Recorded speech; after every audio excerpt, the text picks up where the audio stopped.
सम्पूर्ण साथीहरूलाई नमस्कारसँगै नेपाल लया अनलाइनमा हार्दिक स्वागत गर्न चाहन्छु। आज पनि नयाँ भिडियोको साथमा उपस्थित भइसकेको छु। म हुँ सिपी कार्की।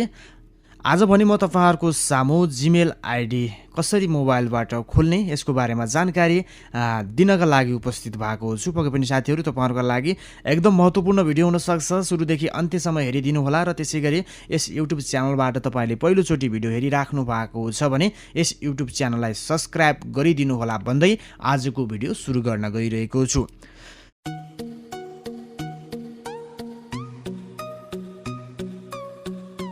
साथीहरु तपाईहरु जीमेल आईडी खोल्दै हुनुहुन्छ अर्थात गुगल एकाउन्ट खोल्दै हुनुहुन्छ भने तपाई सर्वप्रथम सेटिङमा जानुपर्ने हुन्छ।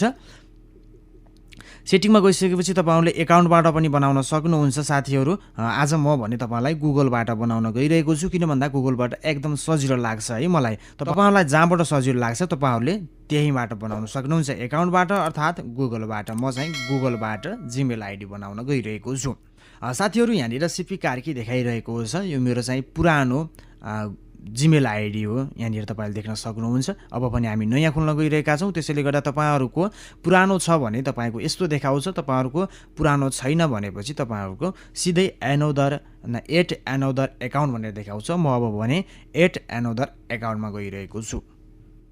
यहाँनिर साथीहरु तपाईहरु हेर्न सक्नुहुन्छ इमेल और फोन भनिरहेको छ। यो भनेको तपाईहरुले जीमेल आईडी अरु कुनैको मोबाइलबाट खोल्नु भएको छ भने तपाईले यो ठाउँमा राख्न सक्नुहुन्छ मात्र भन्न खोजेको हो। हामी भने अब नयाँ खोल्न गइरहेका छौं। त्यसैले गर्दा हामी क्रिएट अकाउन्टमा हामी प्रवेश गर्छौं। त्यहाँ क्रिएट अकाउन्टमा हामीले थिसिसकेपछि हामी चाहिँ फर माइ सेल्फमा जान्छौं।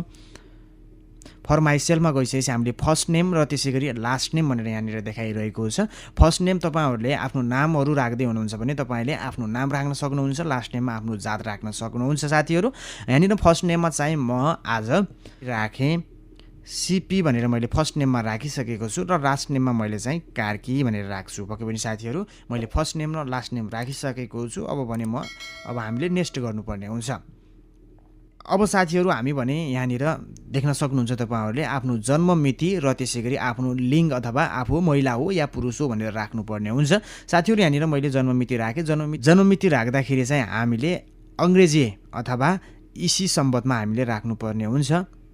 इस्यु सम्बन्ध भन्नेबित्तिकै सम्पूर्ण साथीहरुले थाहा पाइसक्नु भएको छ होला। हामीले अंग्रेजी जन्म मिति राख्नुपर्ने हुन्छ। जस्तै मैले 1997 राखे। त्यसैगरी यहाँनिर डे लेखिरहेको छ। हामीले यहाँनिर तारिख राख्नुपर्ने हुन्छ। हामी कुन तारिखमा जन्मिएको हो हामीले त्यो राख्नुपर्ने हुन्छ। यहाँनिर जस्तै मैले राखे 12 भनेर राखेको छु। त्यसैगरी मन्थ चाहिँ हामी कुन मन्थमा जन्मिएका छौं हामीले यो पनि इंग्लिशमै राख्नुपर्ने हुन्छ। मैले जस्तै अप्रिल राखिसकेको छु। त्यसैगरी साथीहरु म चाहिँ यहाँनिर देखाए मैले तपाईहरुले यहाँनिर थिच्नुपर्ने हुन्छ है। यहाँनिर थिचेपछि फिमेल मेल रेदर नट से भनेर आएको छ। तपाईहरु महिला पुरुष हो अथवा कुनै संघ संस्थाको हो भनेर खोजिरहेको हो। यहाँनिर तपाईहरु महिला हुनुहुन्छ भने महिलामा राख्न सक्नुहुन्छ। पुरुष हुनुहुन्छ भने मेलमा राख्न सक्नुहुन्छ। त्यसै रेदर नट से भनेको तपाईहरु कुनै संघ संस्थाको जीमेल आईडी खोल्दै हुनुहुन्छ भने तपाईले रेदर नट से राख्न सक्नुहुन्छ। किन भन्दाखेरि कुनै पनि संघ संस्थाहरु जस्तै तपाईहरुले YouTube च्यानल खोल्न लाग्नु भएको छ। YouTube च्यानलहरु मेल अथवा फिमेल हुँदैनन्। तपाईले त्यसमा रेदर नट से मा नै राख्नुपर्ने हुन्छ। तर मैले आफ्नो नामबाट खोलेको छु सीपी कार्कीबाट। त्यसैले गर्दा मैले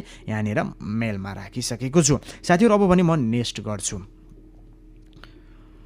यहाँनिर साथीहरु तपाईले नेक्स्ट गरिसकेपछि यहाँनिर चाहिँ यो यहाँनिर देखाइरहेको छ जीमेल एड्रेस भनेर देखाइरहेको छ। क्रिएट आवर डाउन भनेर लेखिरहेको छ। साथीहरु तपाईले गुगलले नै दिएको जीमेल आईडी राख्न चाहनुहुन्छ भने यहाँनिर देखाइसकेको छ कार्कीcp 218@gmail.com देखाइरहेको छ। त्यसैगरी cpkarki435@gmail.com देखाइरहेको छ। यो चाहिँ तपाईको लागि यो सुइटेबल हुन सक्छ है भनेर माथिबाट नै अथवा गुगल एकाउन्टले नै यो पठाएको हो। तर हामीलाई मन परेन, हामी अलि फरक राख्न चाहन्छौं भनेपछि क्रिएट आवर भनेर यहाँ तल लास्टमा दिएको छ जीमेल एड्रेस भनेर जहाँनिर देखाइरहेको छ।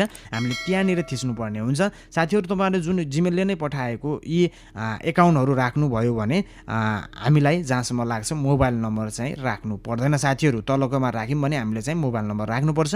तपाईहरुलाई चाहिँ म मोबाइल नम्बर राखेर कसरी हामीले आफ्नै क्रिएट आफूले चाहेको नाम राख्न सक्छौं यसको बारेमा जानकारी दिन गइरहेको छु। साथीहरु म अब भने यहाँनिर थिचे।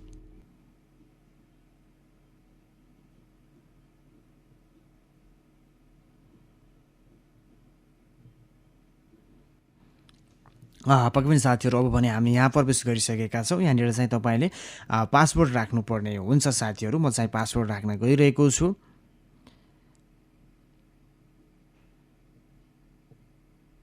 जस्तै मैले यहाँनिर पासवर्ड राखिसकेको छु, तल पनि तपाईँले त्यही पासवर्ड नै राख्नुपर्ने हुन्छ है साथीहरू।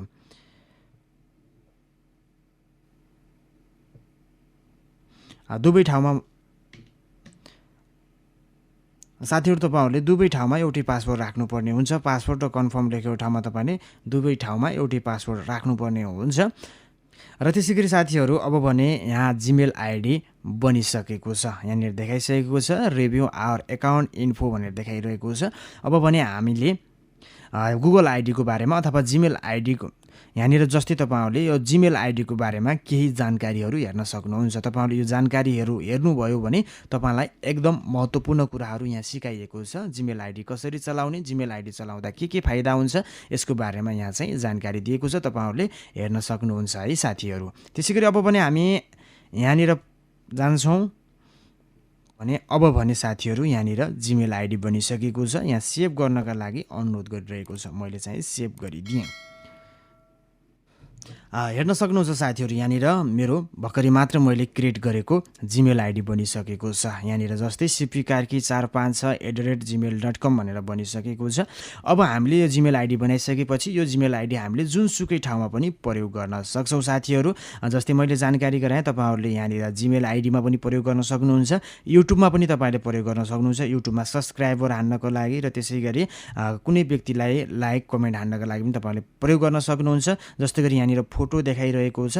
यहाँनिर फोटोमा पनि तपाईँले जिमेल आइडी राख्न सक्नुहुन्छ। किन भन्दाखेरि तपाईँले जिमेल आइडीमा फोटोहरू राख्नुभयो भने एकदम सेफ रहन्छ साथीहरू। यहाँनिर टुप्पामा देखाइरहेको छ, यहाँनिर देखाइरहेको छ यहाँनिर मुनलाइट छ। तपाईँले अब यहाँनिर त्यो राख्न चाहनुहुन्छ भने तपाईँले यहाँनिर थिचेर यहाँनिर देख्न सक्नुहुन्छ सिपी कार्की, यसलाई तपाईँले सेभ गर्न सक्नुहुन्छ। यहाँनिर मेरो सेभ भइसकेको छ। सिपी कार्कीले नै अब फोटा यहाँनिर देख्न सक्नुहुन्छ। त्यस्तै गरेर हामीले धेरै ठाउँमा चाहिँ हामीले जिमेल आइडी सेभ गर्न सक्छौँ। जिमेल आइडी हामीले सेभ गऱ्यौँ भनेपछि हाम्रा कुनै पनि डकुमेन्टहरू कतै पनि हराउँदैनन्। तर साथीहरू हामीले जिमेल आइडी र जिमेलमा आनिएको पासवर्ड चाहिँ बिर्सनु हुँदैन है साथीहरू। जस्तै हामीले यहाँ प्ले स्टोरमा पनि हामीले यो प्रयोग गर्न सक्छौँ, प्ले मुभी टिभीमा पनि हामीले प्रयोग गर्न सक्छौँ। हामीले धेरै ठाउँमा यसलाई प्रयोग गर्न सक्छौँ। जस्तै प्ले स्टोरमा पनि हामीले विभिन्न एप्सहरू डाउनलोड गर्नका लागि यसलाई प्रयोग गर्न सक्छौँ। ब्राउजरमा पनि हामीले प्रयोग गर्न सक्छौँ। हाम्रा महत्त्वपूर्ण कागज राख्नका लागि हामीले जिमेल आइडीलाई प्रयोग गर्न सक्छौँ। साथीहरू आजलाई यति नै। आगामी दिनमा हामी अर्को भिडियोको साथमा उपस्थित हुनेछौँ। तपाईँहरूले यस युट्युब च्यानललाई